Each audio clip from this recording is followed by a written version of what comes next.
بل ایاہ تدعون، بلکہ تم اسی کو پکارو گے، فیکشف ما تدعون الیہ، اور وہی تکلیف دور کر دے گا انشاء، اگر وہ چاہے گا، وَتَنْسَوْنَ مَا تُشْرِكُونَ، اور اس وقت تم بھول جاؤ گے ان تمام ہستیوں کو جن کو تم اللہ کے ساتھ شریک ٹھہرایا کرتے تھے۔ یہ بڑی پوائنٹ کی بات ہے، یہ حقیقت بات ہے کہ جب سب کچھ جواب مل جاتا ہے نا، پھر ڈاکٹر بھی کہتے ہیں دعا ہی کرو جی، یہ ہے نا، یعنی حقیقت بات ہے۔ میں نے آج تک نہیں دیکھا کہ جب آپ دیکھیں مطلب مسلمان ٹریول کر رہے ہوتے ہیں یہ ایئر فلائٹس کے اندر، کبھی وہ ایئر پاکٹس آئی ہیں، میرے ساتھ تو خود بھی اس طرح کا تجربہ ہوا ہے کہ یہ تو ویڈیوز بھی لیک ہو جاتی ہیں۔ میرا تو خیال ہے سی سی ٹی وی کیمرے آوازوں والے لگے ہونے چاہیے ان فلائٹس میں جہاں ایئر پاکٹس آتی ہیں، وہاں تو لگتا ہے کہ جہاز گیا کہ گیا۔ ایئر پاکٹس یعنی ایسے گیپس آ جاتے ہیں یہ چائنا کی فلائٹ کے دوران اور ایسی جگہوں پہ کہ سیکنڈز میں جہاز جو ہے نا وہ 1-1.5 کلومیٹر نیچے آ جاتا ہے ایک دم، کیونکہ نیچے سے ایئر ختم ہو جاتی ہے، اسے ایئر پاکٹ کہتے ہیں۔ ایئر کی وجہ سے جہاز اڑ رہا ہے نا، ایئر ہی ختم ہو جائے ایک دم ہی نیچے آ جائے گا نا۔ یعنی سمندر میں بحری جہاز پانی کے تیر ہے، پانی تھلو کھینچ لو، اسی طریقے نہ کسی بندے تھلو زمین ہی کھینچ لو تو ایک دم وہ جہاز نیچے آتا ہے۔ اب جب ایک دم جہاز نیچے آتا ہے اور آپ نے اگر سیٹ بیلٹ نہ باندھی ہو، جا کے چھت سے لگیں گے آپ دھڑل کر کے، وہ پھر ان کو پتا ہوتا ہے، وہ پہلے ہی کہتے ہیں بھائی سیٹ بیلٹ باندھ کے رکھنی ہے آپ نے۔ وہ ایسے ایسے دل ڈول رہا ہوتا ہے، ایسے ایسے ہر چیز جو ہے وہ بندہ کہتا ہے جہاز۔ اور پھر جب طوفان آتا ہے نا تو وہ اس کے جہاز کے جو پر ہیں نا وہ اتنی تیزی سے پھڑپڑاتے ہیں، ظاہر ایک تنکا ہے نا جی ہوا کے اندر، تو اتنی بڑی انوائرمنٹ میں ایک مجھے بتائیں جہاز کیا ہے، اور جب تیز آندھی چلے اور اتنے بڑے اس کے پر ہیں وہ اتنی زور سے پھڑپڑاتے ہیں لگتا ہے کہ ابھی ٹوٹ گئے۔ وہ جہاز کا اگر پر کہیں تھوڑا سا بھی ٹوٹ جائے تو وہ جہاز نے تو گر ہی جانا ہے۔ تو اس وقت آپ دیکھیں لوگ کس طرح چیخو پکار کر رہے ہوتے ہیں، کوئی کلمہ پڑھا ہوتا ہے، لیکن سارے پکار اللہ کو ہوتے ہیں، ادھر کوئی شخص کسی بابے کو نہیں پکارتا، سب اللہ کو پکارتے ہیں، بابوں والے بھی بابوں کو بھول جاتے ہیں۔ اور یہ تو اللہ تعالیٰ نے کہا کہ اے نبی ان سے فرماؤ، یہ تو کافروں سے اس وقت کہا جا رہا تھا نا، آج بھی یہی رول ہے۔ اس کانٹیکس میں وہ حدیث سنن نسائی کے اندر موجود ہے جو اکرمہ ابن ابی جہل کے ایمان لانے کا واقعہ ہے کہ فتح مکہ کے موقع پر حضور نے 4 بندوں کے بارے میں کہا تھا کہ یہ غلاف کعبہ میں بھی چھپے ہو، ان کو قتل کر دینا ہے، ان کا جرم اس بڑے لیول کا ہے۔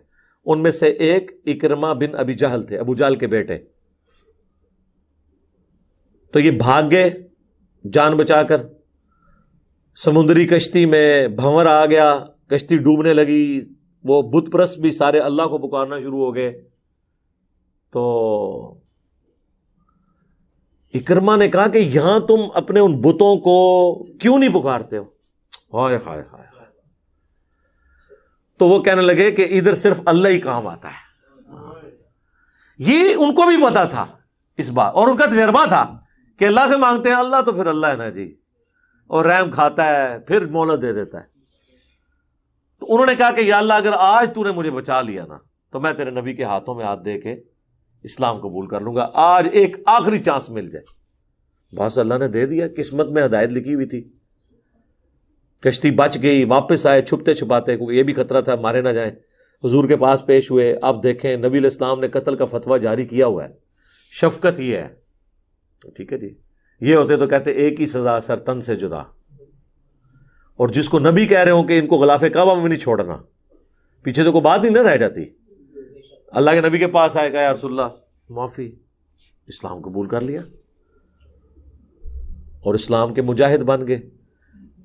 یعنی آپ دیکھ لیں 8 ہجری میں اسلام قبول کیا ہے، 13 ہجری میں جنگ یرموک میں رومن امپائر کے خلاف لڑتے ہوئے شہید ہو گئے۔ صرف 5 سال کی اسلام کی زندگی ہے اکرمہ بن ابی جہل کی، اور وہ بھی اسلام قتل کے فتووں کے بعد، ٹھیک ہے، یہ سمجھے نئی زندگی ملی، گویا کہ دنیا میں واپس آ گئے۔ 5 سال کی زندگی ایمان کی حالت میں ملی، باپ امت کا فرعون اور بیٹا صحابی اکرمہ بن ابی جہل، ہم کہتے ہیں رضی اللہ تعالی عنہ، کیا بات ہے. ابو جہل کا نام بھی بولا جا رہا ہے آج تک ساتھ, اکرمہ نہیں بولا جاتا. صرف اکرمہ بولا جائے نا تو اس سے مراد ابن عباس کا شاگرد ہوتا ہے جو بخاری مسلم کا راوی ہے. ان کا نام ہمیشہ بولا جاتا ہے اکرمہ بن ابی جہل. ٹھیک ہے, تو میں جب بھی اس طرح کی قرآن میں آیات پڑھتا ہوں نا تو حضرت اکرمہ کا خیال آ جاتا ہے ذہن میں. تو تم اسی کو پکارو گے اور جتنی ہستیاں جن کے بارے میں تم گمان کرتے تھے ان کو بھول جاؤ گے. اللہ ہی مدد فرمانے والا ہے. یہ دیکھ لیں جی, یہ اللہ نے انسان کی نیچر میں چیز رکھی ہے.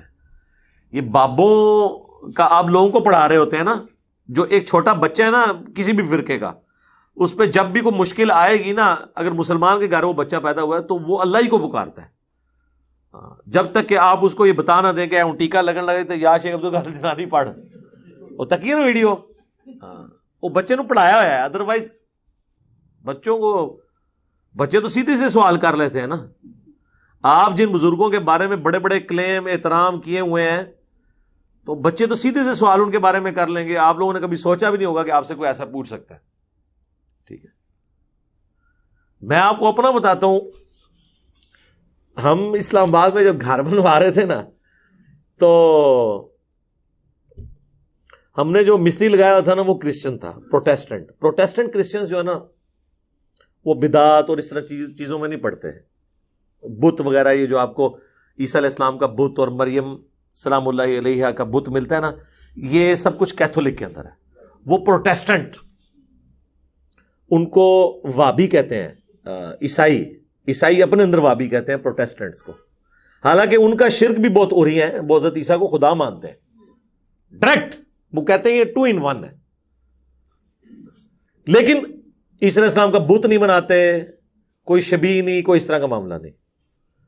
تو وہ ہمارا جو مستری تھا نا, وہ جب ہم ریورٹ ہوئے تو کہنے لگا, سر جی میں تو پہلے بھی سوچتا تھا کہ پڑھے لکھے بندے نے یہ جناب اتنے آندے تے جا کے مزار کو بابا مرے ہے جہے کو جاندے نے.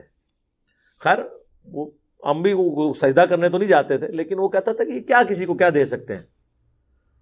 تو آپ دیکھیں بعض اوقات کسی کرسچن کو, کسی عام بندے کو ایسی بات سمجھ ہوتی ہے جو ایک پڑھے لکھے بندے کو بزرگان دین کی پھیلائی ہوئی بے برکتیوں کی وجہ سے نہیں سمجھ آ رہی ہوتی. اس لیے تو میں ان بابیاں نے مگر ہویا, کیونکہ انہوں نے من ڈبوڑ لگے سن. جو بندہ آپ کو دھکا دے دے سمندر میں اور آپ ڈوب کے مر جائیں, اور اگر آپ کو اللہ زندہ کر لے تو سیدھے پہلے اس بندے کو پوچھو گے کہ اللہ ہے اور بندہ میرے والے کر جنہیں منو, تو ظاہر ہے یہ تو ایک نیچرل ہے غصہ. وہ ابو داؤد میں حدیث ہے نا, قیامت والے دن مقتول اپنے قاتل کو پیشانی کے بالوں سے پکڑ کر, اس حال میں کہ مقتول کی اپنی رگوں سے خون بہ رہا ہوگا, وہ اللہ کے عرش کے پاس چلا جائے گا کہ یا اللہ پہلے تو میرا فیصلہ کرنا, اس نے میرے ساتھ یہ کیوں کیا. تو ہم نے بھی ان کو جو ان کے بابوں کو پیشانی سے پکڑا ہوا ہے اور گھسیٹ رہے ہیں اس کی وجہ سے کہ یہ تمہاری آخرت برباد کرنے لگے تھے. دنیا برباد کوئی کر بھی دے تو کوئی مسئلہ نہیں ہے اگر آخرت بن جائے, لیکن آپ سے آخرت چھین لیں. اور یہ وہ ہیں جنہوں نے دنیا بھی چھینی ہے, آپ کی آخرت بھی چھینی ہے.